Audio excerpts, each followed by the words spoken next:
นี่พอได้อยู่ได้กินแบบหาซื้อไปนะติมีอยู่บ่เถื่อเบิดเถื่อหยังกะมีเถื่อเบิดก็มีอยู่โอ้แต่ว่าแต่ข้ามีแม่พ่อไม่นี่บ่ได้ขาดปานใดเอาแบบเพิ่นช่วยหาเงินเนาะโดยเพิ่นช่วยหาเงินแต่ตอนยังบ่มีพ่อใหม่นี่เคยอดอยู่บ่เคยอดตอนนี้พอเก่าเพิ่นพาเขาอยู่ดงอดจนว่าขุดเปลือกขุดมันมาอันหนึ่งกินตะกี้นะโดยก็แสดงว่าเราก็สิดีเติบอยู่พ่อใหม่ใช่เนาะแม่นสิพาหาพายังอยู่ไปอยู่แต่ว่ายังพื้นฐานความเป็นอยู่นี่นะยังบ่ชัดนั่นปานใด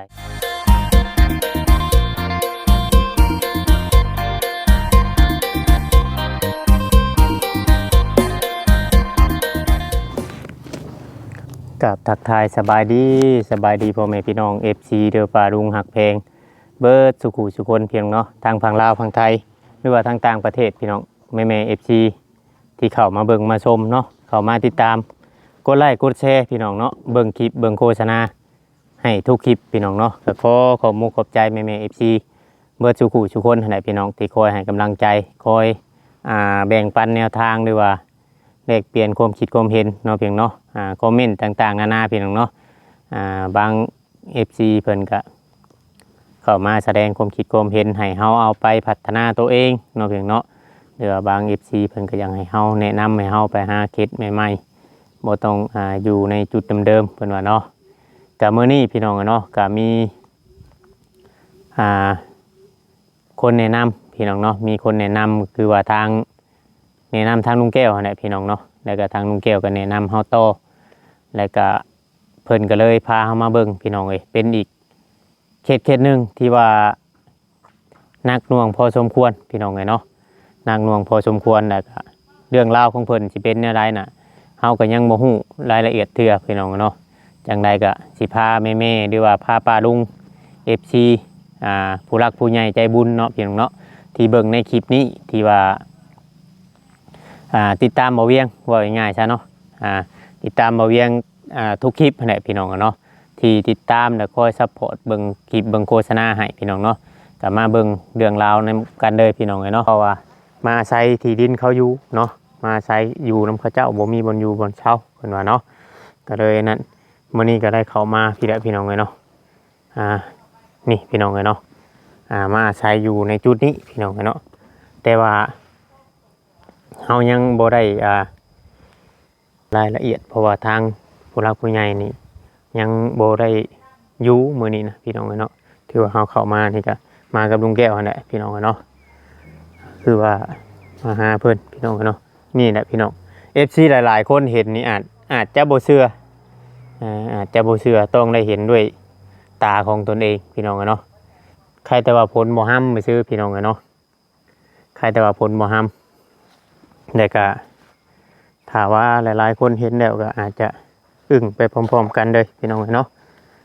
สบายดีเด้อสบายดีละโอ้ยเด้อบนผักบนเช่าบ่อนี่นะคิดไม้ใส่ลงแก้วก่อนนั่งใกล้ๆกันมันน้องเพิ่นนะ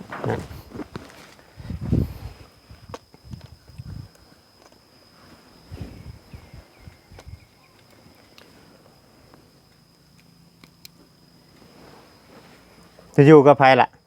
อยู่ผู้เดียวอยู่ผู้เดียวโดย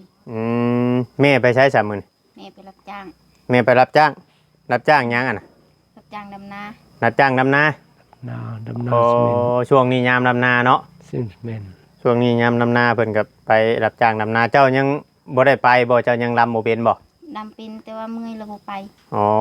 พรมื้อนี้เฮาพักพรเนาะโดยเด้อไผสิเด้อโดยเด้อเวลาผู้ใหญ่ถามนะต้องโดยอยู่กันจักคนทางเบิดทางมวลจุมเจ้าอยู่เฮือนนี่ล่ะอยู่นำเพิ่น7 คนอ้ายๆบ่คือเจ้าเป็นลูกหลาบ่คือในใดบ่ยังมีน้องอีกเจ้านี่เฮาเป็นลูกกกลูกกกหมู่แต่ยังมีน้องแน่เนาะมีแหละมีน้อง5คนมีน้องมีคน5น้อง5คนมีน้อง6ทั้งเจ้า7ทั้งแม่7ทั้งแม่ทั้งพ่อจักปีแล้วเจ้าล่ะ 14 ปี 14 ปีชื่อหยังก็เจ้าน่ะ ซื้องาน สิงาน งาน งาน เท่างานอายุ14 ปีบ่ได้เข้าโรงเรียนบ่ล่ะ บ่ บ่ได้เข้าบ่ได้เข้าเลยบ่ มันก็สิบ่ได้เข้าเลยแหละพวกนี้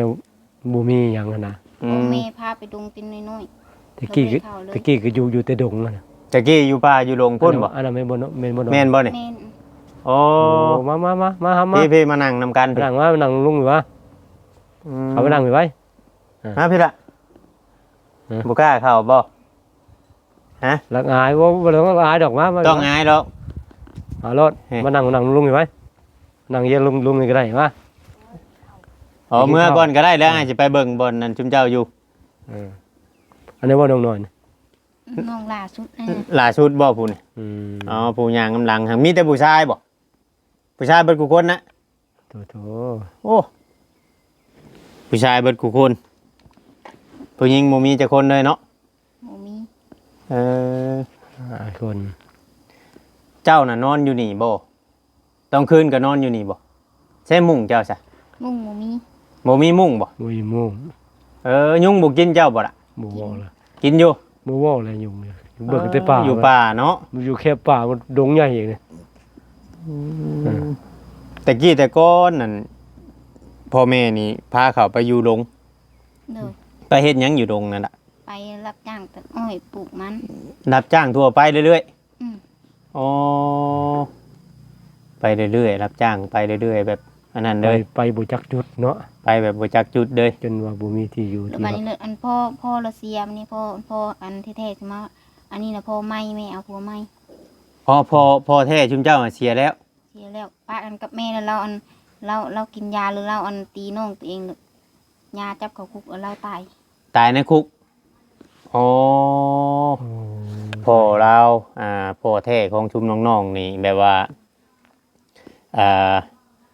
ตีกันกับน้องแบบญาเลยจับเขาคุก จับเขาคุกแหละตายอยู่ในคุกบัดนี้นะเอาผัวใหม่แม่เจ้าอันไหนเดี๋ยวนี้ยังอยู่นำกันกับผัวใหม่บ่ อยู่ไปรับจ้างนำกันอยู่ อื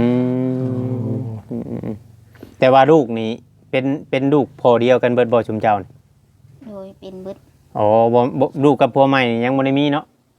มี2คนแต่ผู้ชายเบิดลูกกับผัวไม่ค่ะ หากแต่ว่าอยู่เพื่อนเขาเจ้าอ๋อ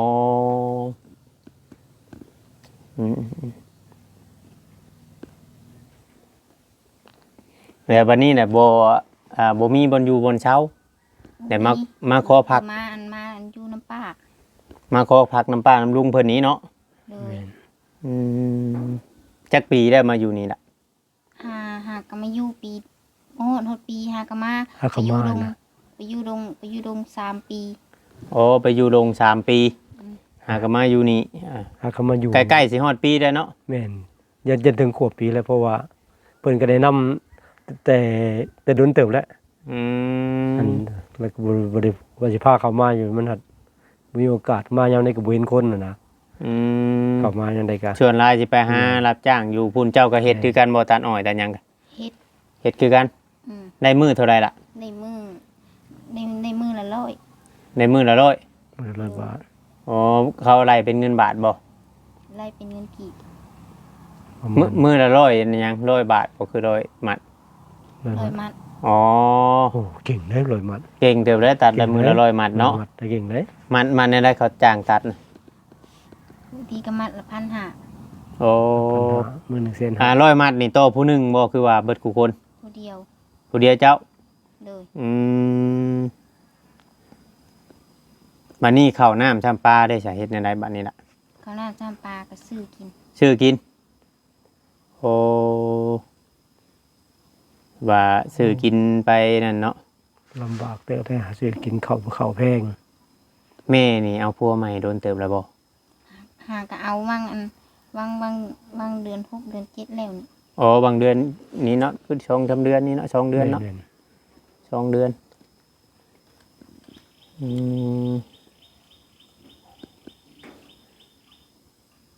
ดินโดนตอนหญ้าของเราบ่มีบ่หรือว่าในใดเนาะตามที่ลุงได้ยิน ตามเพิ่นแนะนำว่าบ่มี อืม แล้วมาอาศัยอยู่นี่ อืม ตะกี้ตัวนี้มันเป็นฟาร์มหมูเลย บ่ บริเวณของหมู โอ้ ของหมูของเพิ่นนั่นตัวนี้เราเลี้ยงหมู อืมเดี๋ยวนี้น้องนี่อยู่นี่เบิดได้บ่หาคนนี่ โดยอยู่นี่เป็น บ่มีผู้ใดไปนำแม่บ่ บ่ อยู่เที่ยงครับชี้บัดนี่บ่ ฮะ อยู่เที่ยงมีแต่คนย่างจากย่างไปสองคนเมื่อกี้นี่ มีแต่2คนนั่นน่ะ ก็เป็น3ทั้งเจ้าได้ไปใช้อีก2คน ไปลิ้น ยังผลิต อ๋อ ยังมันมา อืม แสดงว่าจะกินข้าวกินน้ำอยู่ไสเนาะจนบ่ายโมงยังมากินข้าวเที่ยงเล่นผู้ ได้ยังสู่น้องกินมัน ในต้มมี ต้มมี ต้มมี โดย เออน้องๆแต่ละคนนี่ก็บ่มีแพ้เข้าโรงเรียนได้บ่ บ่ อืมนอนตอนคืนนี่เฮ็ดได้นอนตอนคืน นอนควาง นอนควงไปพุ่นเลยแบบยุงครบแล้วเอาผ้าตุ้มเอาบ่ โดย เจ้าบ่ฮ้อนบ่ตอนคืน ฮ้อน ฮะ ฮ้อน สุดยอดนะ อันนี้น่ะมีไฟอยู่บ่ มี อ๋อไฟน่ะมีอยู่หั่นแต่บ่ ฮ้อนติหัวแรงยุงก็ครบติหัวแรงแต่ว่ากลางคืนน่ะบ่ครบ บัดตอนเลิกๆแล้วก็บ่ครบบ่แม่นเจ้านอนหลับเด้อเจ้าดื่มบ่ นอนหลับแล้วบ่อยากยุ่งครบ เจ้านอนหลับเด้อเจ้าบ่ฮู้จักกันว่ายุงครบยุงหยังมาจัก บ่เฮานอนนะเฮานอนแต่อันเฮานอนแต่ตอน1 โมงขึ้นไปแล้วเฮาก็นอน อ๋อ เฮาลิ้นโทรศัพท์ อืมเจ้านอนอยู่นี่จักคนผู้เดียวบ่ นอนอยู่นี่สี่คนนอนอยู่นี่น่ะ เลย แสดงว่ามีแต่น้องหล้านอนอยู่พุ่น กับแม่เนาะ โอ้4คนไปนอนกันแบบไร เรียนแถวเลย ก็นอนควางเอา อ๋อนอนเดียนกันออกมาแต่พุ่นเลย เรียนขึ้น เล ว่าย เจ้านอนอยู่ชายจัน เฮาก็นอนอยู่อัน อยู่เจพุ่น ดีแก เจ้านอนอยู่เจทางในพุ่นแล้วก็ยับมากับน้องยับมาพี่เคยมีอยู่ว่าผู้ตกลงพี่ บ่ อาจารย์ว่านอนกิ่งตก บ่เคยตก ย่ำพ้นตกแห้งๆได้สาเหตุอะไรอยู่ มันบ่หัว บ่ได้หัวบ่มันบ่ได้ลมสาดเข้ามาบ่ สาดเปียกไปครึ่ง อ๋อหากคำว่าพ้นตกแห้งกับพากันนั่งอยู่บ่อืม ตายเนาะอยู่ไปนู่นนี่เลยมันสมมัน เชื่อหยังก็คือมีแต่ขี้ตมแท้ เสื้อน้องข่อยไปดำน้านี่ อ๋อน้องเจ้าไปลำนะ เลย มาแล้วบ่ได้ตบอะไรหยังเนาะ บ่ ไปอาบน้ำอยู่ใช้แต่ละมื้อน่ะ น้ำสร้าง มีน้ำสางบ่อยู่พุ่นน่ะอ๋ออยู่พุ่นน่ะเป็นเทียงอยู่พุ่นน่ะแม่นนั่นบนเมฆจะ อยู่พุ่นฟาร์มหมูของ อยู่ใช้พาหมู อยู่ทิศทิศอันเทียงตัวนั้นพุ่น อ๋อเลี้ยงหมูให้เพิ่นนำบ่ บ่เพิ่นจุมเฮามาแล้วเพิ่นยาเลี้ยงแล้วหมูนะ อ๋อคือว่าพอไม่ครับมันแม่นอนอยู่พุ่นเนาะแม่นอนอยู่พุ่นพี่น้องเอ้ยนอนอยู่กระตุบตัวนั้น มันบ่เวิดกันคือเว่าในคำว่านั้นเพราะว่า มีแต่3คนน่ะนอนอยู่ ต้นน่ะ อยู่พุ่นก็แบบจุกโชมแหละเพราะว่าซ่อมเชมพอได้นั่นน่ะสิเนาะ แม่ พอได้ เป็นสม ผัก เส้น เช้า เสื้ สิ อนั่นก็เหมือนว่า ตัวดีดอก คาดว่ามันนั่นหรอกพี่น้องลูกคือว่าน้องนุ่งเจ้านี่ก็อันอยู่นำกันอยู่ลงอยู่ยังพุ่นก็ไล่มาก็ไล่อยู่ลงเลยบ่ไปตอนเพิ่นไล่ลูกแม่ ได้ จะ ได้เฮาแล้วได้อยู่บ้านเฮานะได้อยู่บ้านน้องอัน2คนน่ะได้อยู่ดงอันพุ่นทิศอันผู้เสื้อสีแดงนั่น อืม มีน้องน้อยผู้หนึง ยังมีน้อยกว่านี้อีก บ่น้อยสุดแล้วตัวนี้ โอ้ แต่ใหญ่ลื่นอันผู้เสื้อแดงไป อ๋อใหญ่ดื้นผู้สัวแดงไปอีกหน้อยนึง ได้อยู่ดงหมด2คนสมมุติว่า3คนละอ้ายแล้วแม่นอันได้อยู่บ้าน แต่กี้เพื่อนเจ้าอยู่ใช้แต่กี้ เฮาบ่จื้อเฮายังน้อยๆอยู่ตอนนั้น บ่จักเลย บ่จื้อแรงว่าหลายปีแต่เด้อเนาะ คนแนวเพราะว่าตามเรื่องหินผ่านๆว่าต้นกำเนิดของแม่นี่อยู่บ้านน้ำบ่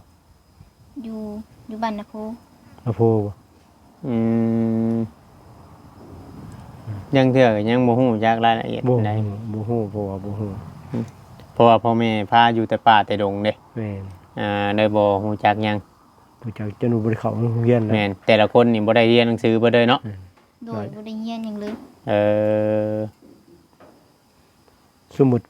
สิเรียนบ่ปีสิมาสมมุติว่าอยากมีผู้อยากเอาเข้าโรงเรียนนี่คืออยากเรียนอยู่บ่นะโม เฮาน่ะอยากเรียนอยู่แต่แม่น่ะแม่เฮาให้แม่ส่งอัน น้องเขาโรงเรียนสองคนนำเพิ่นจงมีแต่ว่าเพิ่นบ่มีเงิน อืมแม่เจ้านั่นน่ะเฒ่าเติบหรือบ่อายสิขอถามเพราะอายยังบ่เห็น แม่เฮา อันนี้ บ่ ก็ ได้ ไม่ได้ เฒ่าปานใด เจ้าเห็นบ่ลูก อันนี้ก็ยังบ่เห็นเลยหากลับมาพบเพิ่นครั้งแรกเด้อ เออ เขามาที่ว่าสุดก่อนน่ะพาไปเนาะเขามาก็บ่เห็นแต่พาสบุญวนาเขามาก็บ่เห็นแต่ช่วงสบุญวนามาเฮ็ดเทือนอยู่บ้านปะนามกัน เจ้าเคยพาเขามาเทื่อนึง พาเขามาบ่เห็นไป บ่พ่อคนเนาะ บ่พอหลังขยาเลย อืม เป็นเพิ่นเข้าไปอยู่ดงเด้ซะช่วง ตะกี้ไปอยู่ดงเนาะ แม่นนี่ ต้องค่ำต้องคืนมันจะต้องใช้ชีวิตอยู่ดงนี่หลายเติบเนาะชิมเจ้ากันเนาะ แม่น หลาย อืม หลายปีเท่าใดกลัว3 ปีเพราะว่าแต่เฮ็ดเทือนบ้านปะนามเฮือนสาวันตาสบุญวนาไว้ แต่เฮิงเติบเลยเนาะ แม่นเดินเติบแล้ว เออบัดนี้เข็ดเนี่ยนะจังได้พากันออกมาแต่ดง แม่กับพ่ออันเพิ่นแยกทางกัน แล้วพ่อแล้วเพิ่นว่าเพิ่นอันสิเมื่ออยู่บ้านอันอยู่บ้านเพิ่นแม่แล้วสิมาพี่แล้วแม่ละมาพามาพี่ แยกทางกันเนี่ยพอไปเฮือนพอ แม่ละมาพี่ แม่มาพี่แต่บ่นี่มีไผไปนำพอจะคนบ่ บ่ เป็นอะไรจังหวะบ่อยากไปนำพอ บ่อยากไปอันยันพ่อเอาเมียใหม่ อืม ยันใหม่ๆบ่แพงเนาะก็ยังไง พอเคยตีบ่ บ่พ่อบ่เคยตี อ๋อ มีแต่แม่ มีแต่แม่ตีแต่กี้อ่ะเนาะพอใหม่นี่เด้อจ้ะ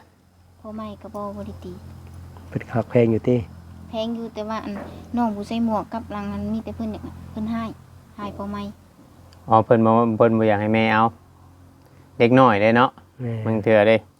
เด็กน้อยเขาบ่อันนั้น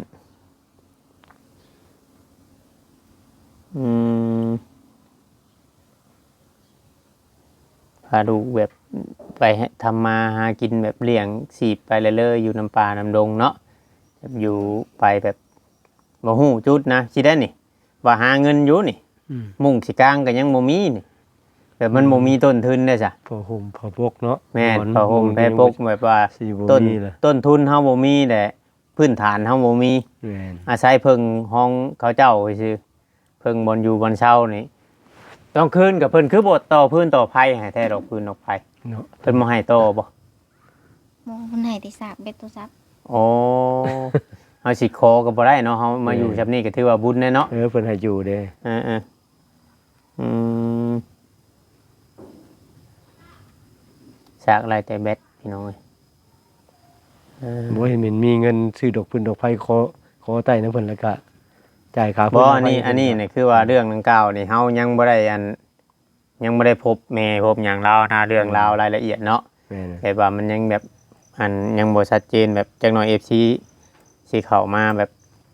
เพิ่นเบิ่งยังบ่นั่นปานใดพี่น้องเนาะมีแต่ว่าถ้าว่ามื้อหน้ามื้อในหรือว่าเฮามีโอกาส แบบอย่างเป็นทางการว่าง่ายๆซะเนาะลุงเนาะ โดย โทรนัดโทรหยังเพิ่นให้เพิ่นอยู่เพื่อนแบบนี้นะให้เพิ่นอยู่เพื่อนเฮาก็จะได้ถ่ายวิถีชีวิตของเพิ่นแล้วก็ทักถามเพิ่นหั่นแหละพี่น้องเอ้ยเนาะ อันนี้มาจับจุดให้เพิ่นเนาะ แม่นๆมาเห็นแต่น้องเพิ่นนี่แหละถามว่าน้องเพิ่นนอนอยู่นี่พี่น้องเอ้ยเนาะน้องเพิ่นนอนอยู่นี่4คน4ไอ้น้อง4ยอดกุมารเด้นี่เนาะ แม่น นอนอยู่นี่เดียนกันเชยร้อยพี่น้องเอ้ยเนาะก็เลยบ่นั่นก็เลยบ่ฮู้รายละเอียดเทื่อแบบเฮาสิถามแบบแม่เพิ่นเป็นจังใดมาจังใดแบบคักแน่นะไผไปหาเก็บขวดเบียร์ขวดหยังจุมเจ้าบ่ น้องปูนน้อยอัน โอ้เก็บมาขายบ่ โดยไปเก็บมาขาย อืมข้าวน้ำนี่พอได้อยู่ได้กินแบบหาซื้อไปนี่นะติมีอยู่บ่เทื่อเบิดเทื่อหยังกะ มีเทื่อเบิดก็มีอยู่ โอ้